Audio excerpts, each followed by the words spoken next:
Hey, what's going on, everybody? It's Jamie McDonald here with special guest. There he is. He's back. It's Terry. So I'm actually doing the intro right now, Terry. How you doing, I Jamie? lost Terry for a second there and thought I was going to do a solo act tonight. You know what happened? I have the new iMac, and when you do the Command tab, you can switch between your windows. Yeah, I hit Command Q. yeah, that's a good way to quit it right there. Sorry, bro. So we're on episode 14.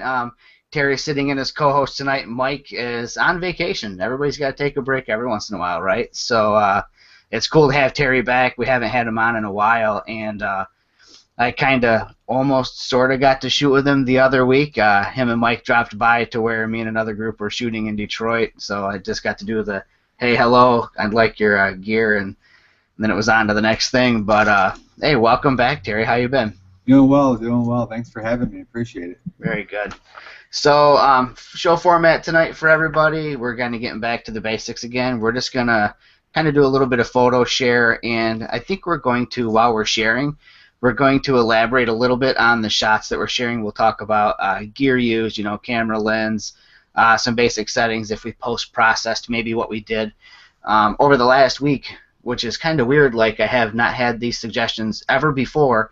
And then over the course of, well, we're only on Wednesday, so over the course of the last 3 or 4 days, I've had about 7 or 8 people say, hey, I love it when you guys do the photo share. Can you talk a little bit more about, what you were thinking when you shot it, or the gear, or the technique, and all that? So we're going to start that tonight.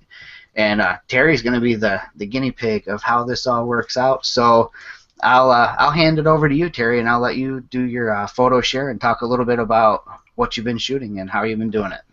All right, sounds good. I'm going to try this screen share. I'm not quite the pro that you guys are, but we'll give it a shot here. So once you get it up, and I'll tell you if I see it or not, and then I'm just going to go ahead and mute myself so that I can't interrupt your photos, okay? All righty. All right. Looks like you got it up there, so I'm just going to be quiet now. All righty. First photo I wanted to share tonight is a photo that I captured at one of my relatives' weddings. Being that I wasn't the photographer of the wedding, I brought my small EM10 with a little 60 millimeter macro that I use a lot for portraits as well.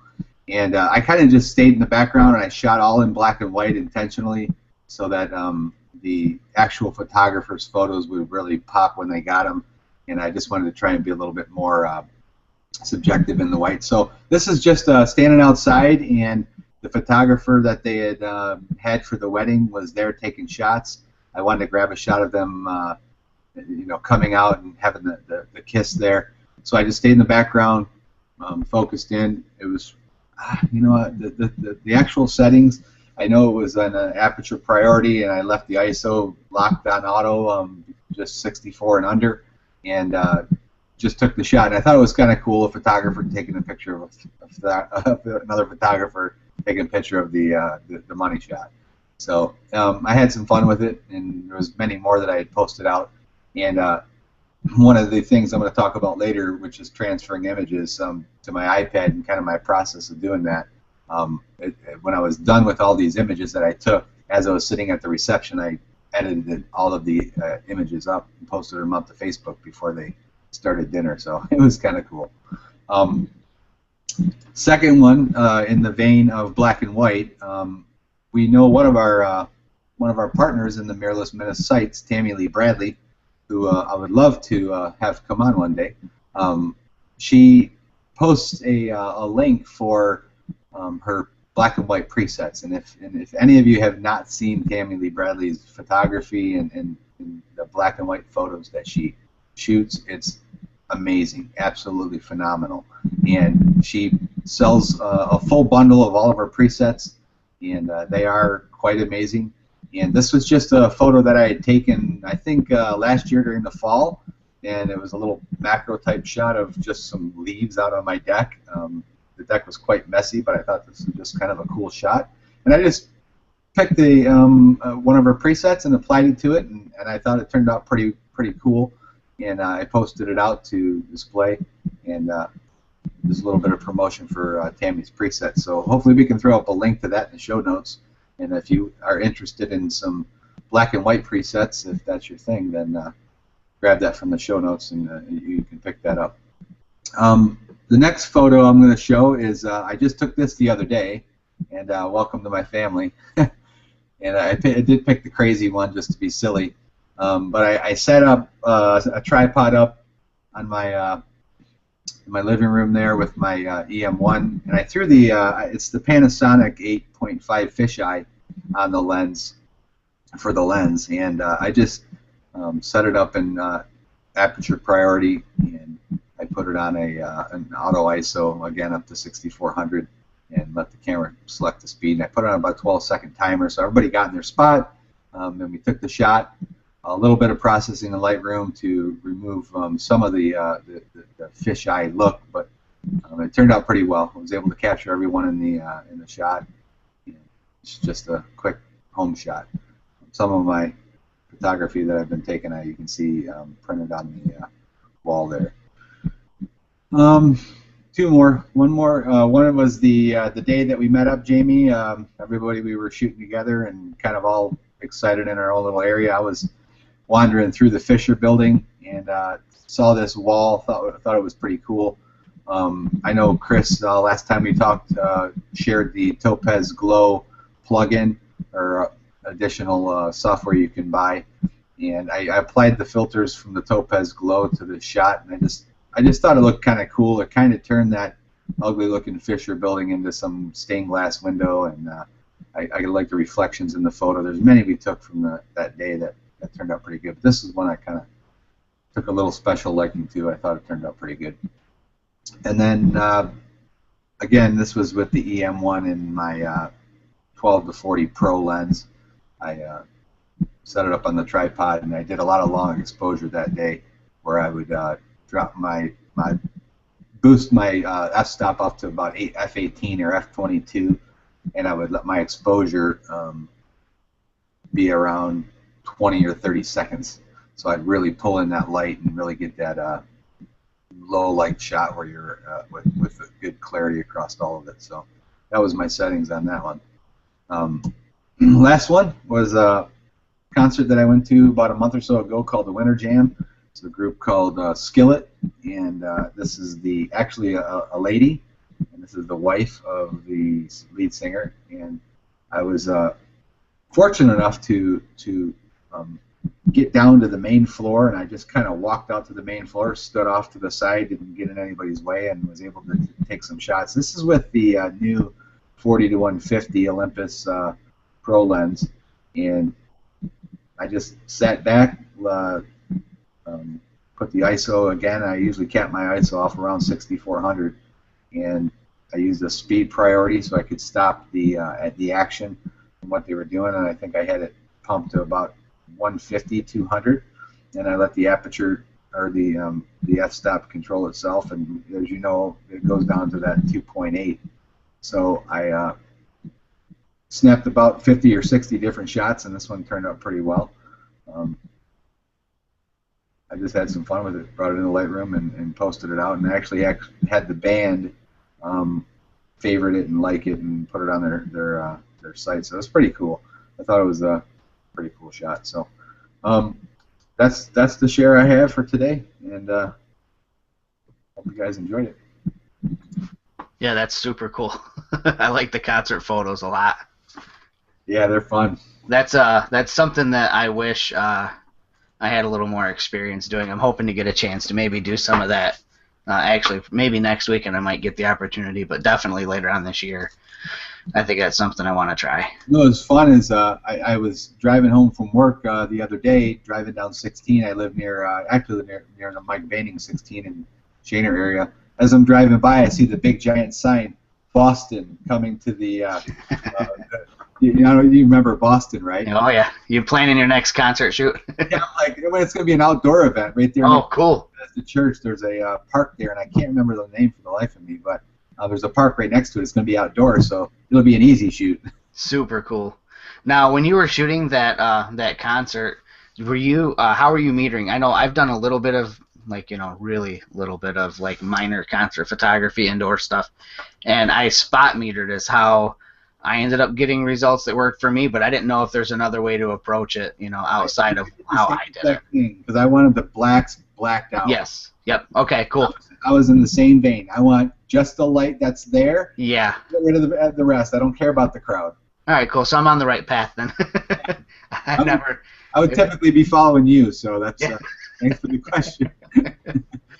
All right. So I have more photos to share than I normally do, which is I apologize for that, but I'll get my screen share going here, and if you don't mind, I'll mute you so that I can ramble on.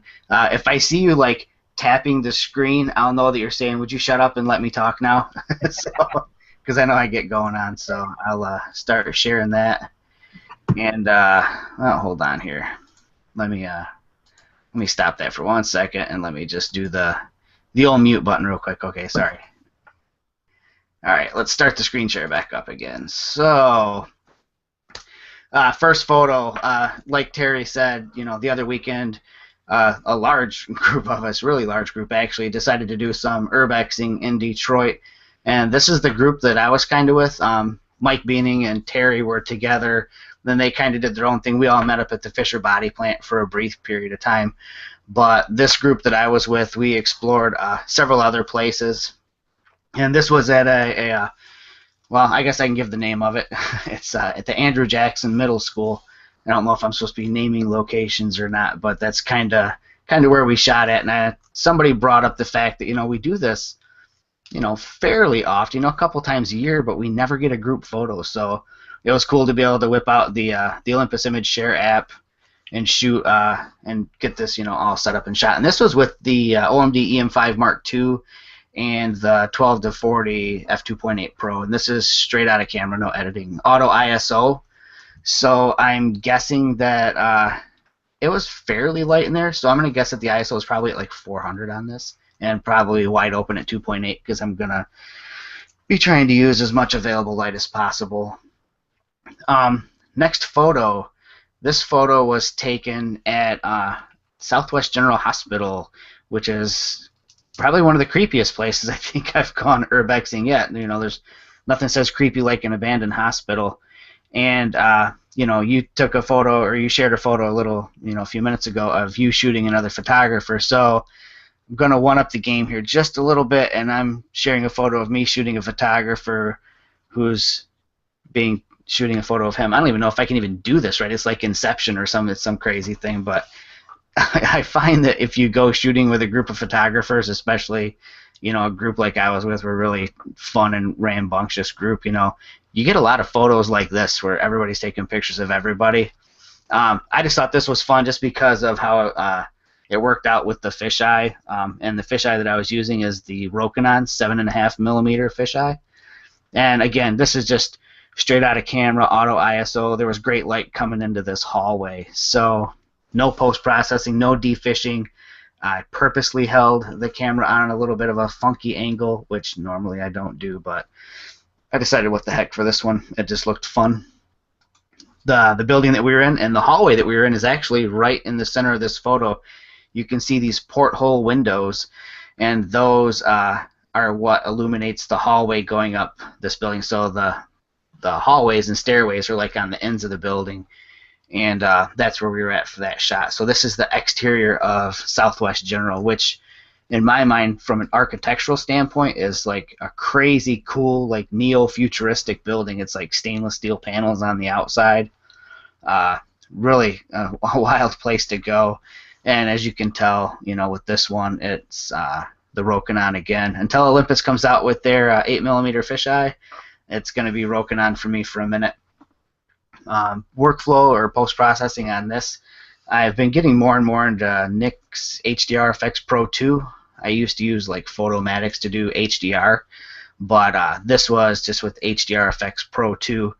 And this is like I don't know if you call it like a faux HDR. It's just a single frame that's kind of been pushed to the max as far as what you can pull out of a single frame. When I'm doing this, I've had several people ask me, like how I go about working on a single raw file when I'm doing HDR, and for me, I just try to expose kind of like middle of the road That way I've got, some shadow detail I can pull out, and I've got some highlight detail that I can bring down. And I didn't try to eke out every last bit of shadow detail, like in the corners. I don't know if you can see me moving the mouse, but I didn't want all the crazy little detail in there, so I leave some of the darks dark. I'm just more about creating some ambience. Another shot from inside the hospital. It's kind of my thing. I got to do the self-portrait. So this is just walking down one of the hallways, and as you can see from this, I was being illuminated by my buddy Seth's headlamp. Other than that, if his headlamp went out, you weren't really seeing anything unless you had night vision goggles. It was like pitch black. And if anybody's going to get into urbexing, let me just suggest maybe investing in dust masks, because there's a lot of crap floating around in the air, and there were a couple of times where I don't know what I was breathing in, but I hope I don't pay heck for it later in life. Straight out of camera, the grainy film art filter. Because I'm working, and all of these so far, OMD EM5 Mark II. I haven't been really touching a whole lot with the raw files, just because my workflow, I like to go straight from card into Lightroom, and then from Lightroom into whatever external app I might use, like Photoshop or one of the Nick things. So a lot of what you're seeing are JPEGs right off the camera, except for the HDR exterior of the hospital. That one was basically opened up in Adobe Camera Raw and saved out as a 16-bit TIFF file and then processed in Nick. And that's kind of the same technique with this pool shot from the Andrew Jackson Middle School. Although this one wasn't a single file, this was 3 frames at 2-stop intervals for an HDR. And each one of those raw files, again, was shot out as a 16-bit TIFF and then compiled in Photoshop using the Nick plugin, the HDRFX Pro 2. And then I also use Nick Analog Effects to kind of give me this this motion blur, this zooming blur. I probably could have done it with, just a filter in Lightroom, but, Nick is just kind of my de facto software and plugin suite. And kind of paying homage to somebody you mentioned earlier, Tammy Lee Bradley. Aside from the presets that she does, and I know you mentioned her photography in general as being phenomenal, if I invite anybody to go look at it, because she's one of those people that can just walk around, and my wife even commented on it. She says, I don't know how Tammy does it. She takes pictures of just things that are around everywhere, but makes them incredibly beautiful. So that's what I try to do sometimes when I go out. I just try to find, the mundane, or what you would not look at, or what you would just pass on by, the average person might not see, and then try to capture them in a way that that makes them look a little bit better than maybe the reality that most people would have for them. And so that's what this was. It was just a feather that was hung up in a fence, and just the light caught it right. And big fan of the art filters on the OMD EM5, and I'm bouncing around here, sorry. So this is the vintage art filter, again, straight out of camera. This is shot in the evening, so, great light.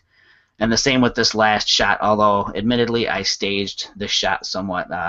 There were a couple of little bits of glass on this cement ledge and a little bit of dead vine. I just kind of put them all together and made my own little scene. So that's basically what that was.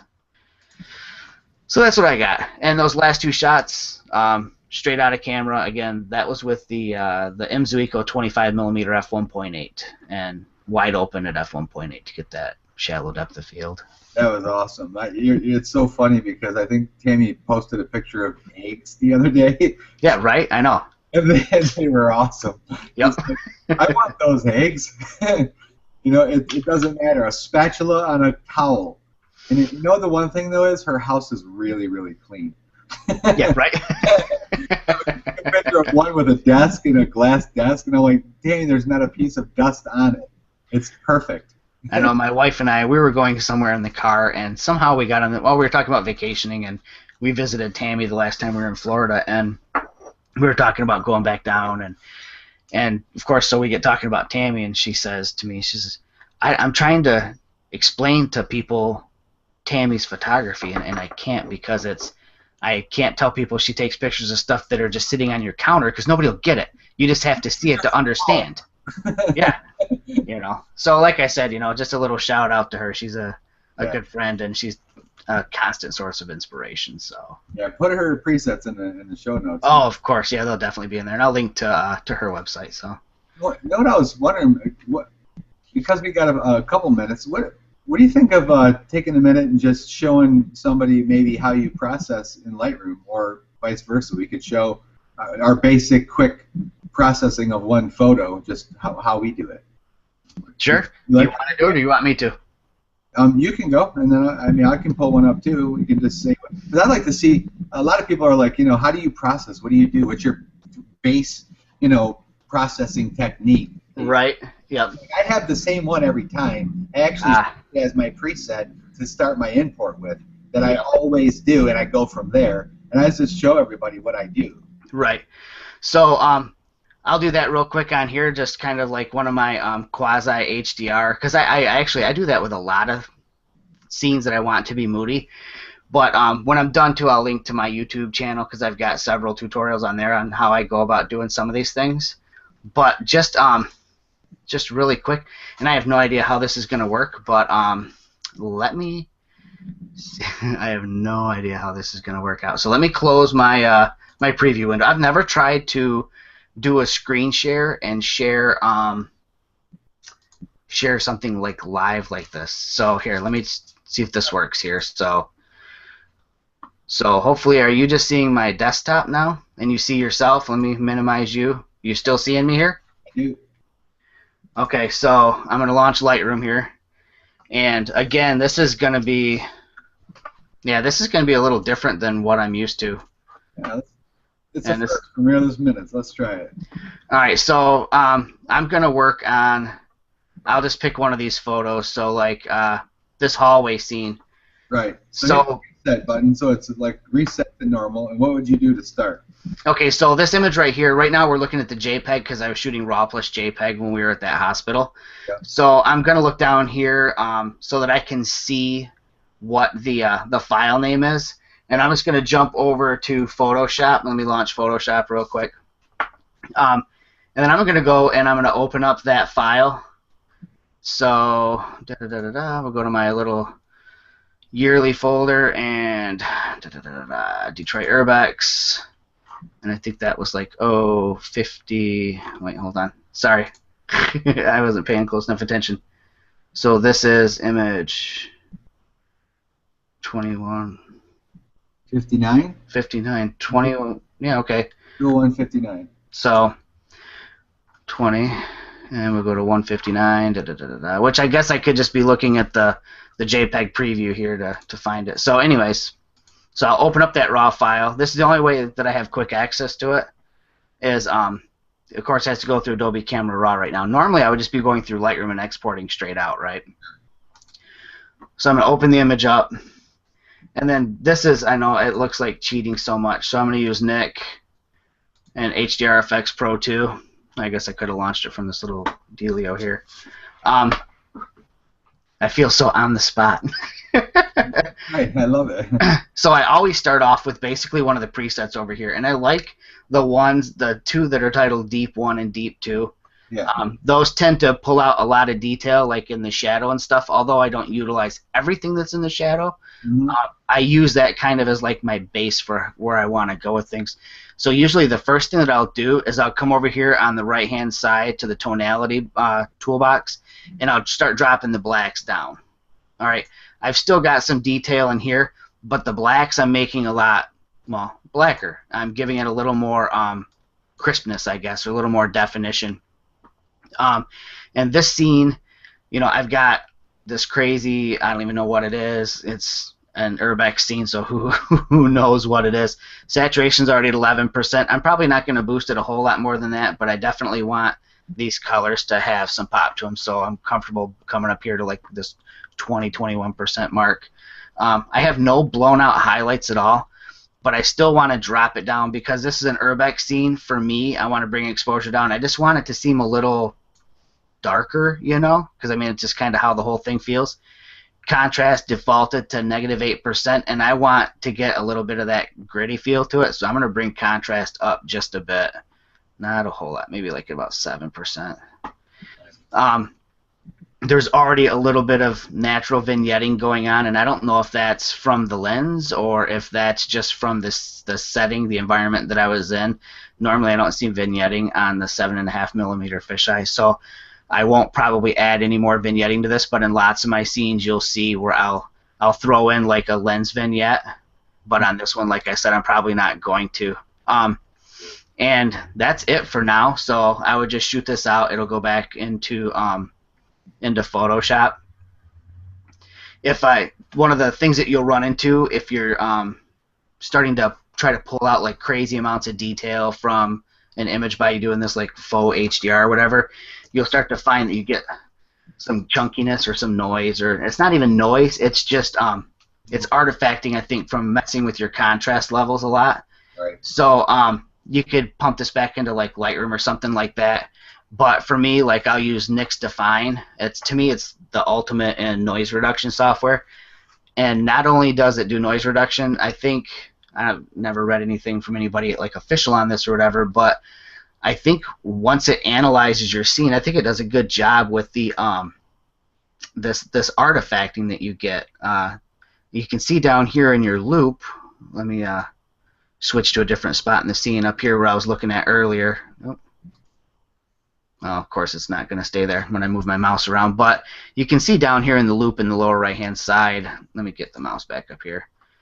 So on the right-hand side, you can see the post-processed after the define has been applied, and on the left-hand side of the loop, you can see where the untouched part is. Nice. So I'll just go ahead and process that out. It's going to soften things up just a little bit, but I think that there's enough definition and detail in here. I don't feel like I lose much with it. I don't think I'm missing anything by softening up a little bit, but I think I'm gaining by doing that little bit of artifact removal. At this point, you know, for me, I'm about done. I'll just merge those two layers together, and then I'll save it out as like a JPEG or something like that. That's just a really quick, you know, step for me. So let me do this.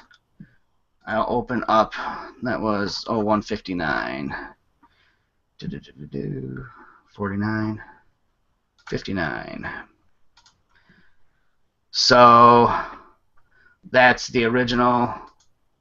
That's the post-processed. It's just a darker, more moody. You can see that, like in the ceiling tiles here, there is more contrast and more pop and more definition to the patterning or whatever that's in it. Very cool. So that's kind of again, that's just like a super quick and down and dirty way that I would work on it. All right, let me pull one up here real quick.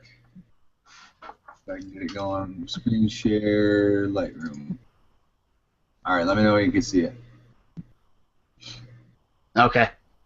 All right, so my typical flow would be, number one, you know, I feel like sometimes I'm the OCD photographer, so I absolutely must grab my angles and find level it. Right? I gotta find some straight lines. You and me both. I can't work. Sometimes I'll use the horizontal, sometimes I'll use the verticals. I'll find a straight line and I'll straighten the photo out. I always, 100% of the time, pull all my highlights down and pull all my shadows up. From that point, I'll always hold my option key, and then I'll bring my whites up until I just start seeing some whites. Yep. I'll pull my blacks down. A lot of times in the urbex stuff, I'll pull them in a little bit heavier, so I see my blacks. I'll always bring my clarity up, probably closer to 60, depending on if it's outdoor, indoor stuff. And I might have mentioned this on our group, but I'm kind of OCD about the numbers. It's got to land on a 0 or a 5. I can't let it sit there at 63 or 61. I just I want it to be, you know, mathematically feel right. So that's my little my editing quirk. So I'm the OCD editor as well. And I'll usually bring my vibrance up to between 15 and 25, depending on the look that I like. And I'll usually pop the vibrance more in a scene like this. And typically the tone curve, I'll just bring my highlights up just a little until I start to see the histogram level up. Same with the blacks. I'll just bring that up down just slightly. until I see the blacks get a little darker, just for my own taste. The HSL I wait till the end, but the detail, I always bring the detail up to 70. It's just my number for sharpening. 70, and then I'll play with it from there, but typically 70 is always work. The luminance is always, for me, the noise reduction is between 40 and 55, somewhere in there. Usually in a scene like this, I'll leave it down to 40, 45, because it's urbex and I want it a little crisper. Yep. I don't want it dull. And then the lens corrections, I always enable the profiles, which I don't think it does anything, but one of these days I hope it does. Because for now it doesn't have the profiles in there for Olympus, I don't think. Hopefully they'll share one day with Olympus. We'll share with Lightroom and we'll get our profiles in there. Typically in my vignetting, I'll go between a 25 and a 15 depending on the scene. Like you said, you want it a little darker to give it that gritty look. And then my calibration, I'll play between the vivid, again depending on the scene. And then once I get all that done, I'll usually bring my exposure up from there, and I'll do my final adjustment of my exposure just to give me the brightness I want, and then I'll pull my contrast in. I typically am around 15 to 20 mark on my contrast. Maybe rig my exposure up just a little bit more for this one. 20, 30. And then I would go into my HSL, and I would use my target tool, and I'd start picking out some colors to just start pulling up the colors that I want to see more of. Whatever the colors are, I start pulling that color up just to pop it a little bit. Unless I start seeing some weird stuff, I'll pull it down. And a lot of times when I'm doing humans in the scene and I process it like this, I'll actually use this target tool to click on their face or their skin and pull the color out of their skin. Typically there's oranges and yellows that are coming into their skin from the way I processed it. And it'll pull all that color right out of it. And then I'll go to the luminance as well, and I'll do the same target for the luminance of the HSL, and I'll just either some of the tones darker or a little bit brighter depending on the color. And I am colorblind, so a lot of this is just my own feel for what I see. I might be seeing brown colors, but it looks like it's changing to me. It looks pretty good. That's cool. It's kind of interesting that I would have never known that you were colorblind. I mean, there's nothing that would let me know in your processing, from what I've seen, that would lead me to believe that you can't see one color versus another one, you know? I mean, I know there are certain I'm red, green. types of... Okay, red, green, okay. Blue, red, green. If it's close shades, I messed up in the colors. You could tell me that one of these colors in here was green or it was red, and I would believe you either way. I don't know if this is green or red. I just know it looks cool. Yep. The only way I know is by grabbing this HSL and this target, grabbing this color, and you watch it change, okay, yeah. Fuji, right? Yep. If I grab it over here, I can say, okay, that's still orange. I don't even know where green is. Oh, there's some blue, right? I do it mathematically and by the sliders. Yeah. So that's that's my basic processing. Like the main thing is I always pull highlights down, shadows up, and I use my whites and blacks to bring my get your exposure set. Right. Yeah.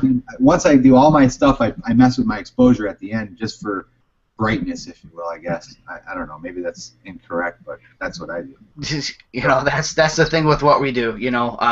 What is incorrect? To me, there's no incorrect. Right. It's like we spoke before the show. It's art. It's subjective. There's no right or wrong to it. Right. There's slight rules, I think, in the game of. Sure. I mean, there's some basics, but you can break those too from time to time and still be fine. Right. Just we had somebody comment that this one person, I will find out later probably if it was more than just him, but nobody could see what we were doing. We were doing our workflow, so oh, no. There's that. So we're running over our time, but that doesn't matter because I still want to do a share. Sure. And I don't even remember the last thing I shared, to be honest with you, but I don't think I've ever shared this, and this is my little buddy. So this is the tripod that I use. I used to use a big Vanguard, which I believe are made in Michigan, but it was made for a bigger camera.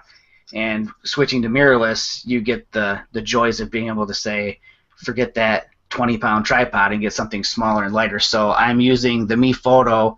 This is the Road Trip. This is one of their bigger ones, but it's still small enough to where this goes on as carry-on on every flight I've been on since I've had it.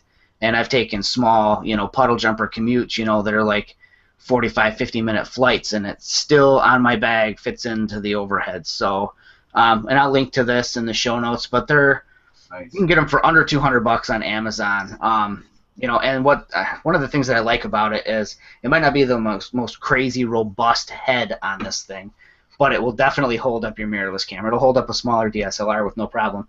But where is it at? This leg right here, you got one leg that's padded with the little Mi Photo logo on it, and this leg, ate my Wheaties today so I can do this, you can actually take this leg off, and I guess I'm wasting time by taking it all the way off, but take the leg off, attach it to the center column here, and it becomes a monopod.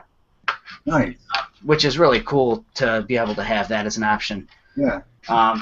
And like I said, you can get them for under $200. This one is probably like $200, but I've seen them on Amazon for like $149. Oh, that's awesome. And you got to have a tripod at some point in time. You're doing your long exposures while urbexing. You can't do that handheld. I know the image stabilization in our cameras is the bomb, but it's not 30 seconds or a minute long the bomb, so tripod is a must. It was actually a pretty eye-opener for me when I started getting into photography, just how expensive tripods were. I mean, you could spend $700, $800, $1,000 on a tripod. Yep. And that's something, too, that I guess I should throw out there for anybody that's newer to photography. And I heard this same speech, and now I get to be the one giving it, too. But I was told when I jumped into the forums and said, hey, I'm looking for a tripod, but I don't want to spend more than like $50 or $60. And everybody basically jumped in my face and said, spend $200, $300 on a tripod now. Just do it now, because if you don't, you're gonna buy your $70 tripod, and then you're gonna be, man, this sucks. It's not holding the camera up. And then you're gonna say, okay, I'm gonna buy a $120 tripod next, and that one still doesn't do it. And then in the end, you'll end up buying the $200, $300 tripod. Plus, you've also got these two crappy tripods that you bought anyways. So, do yourself a favor, and I will wholeheartedly recommend that tripod as a good first tripod. I mean, it'll probably be your one tripod you use, for less than $400. Very good. Yeah, that's fantastic. So, do you have a share? You want to talk about anything? You want to share something? What I was going to just talk about real quick, and I guess this is the homage to Olympus share, but we have on our OMDs and all of the OMDs, we have this, as we know, this wonderful feature called Wi-Fi, and you just hit the screen, the Wi-Fi turns on, and you're ready to connect to it, right? So I take my iPod or my iPad and I go to my my wireless, and yes, my home wireless name is Police Surveillance Man number 14.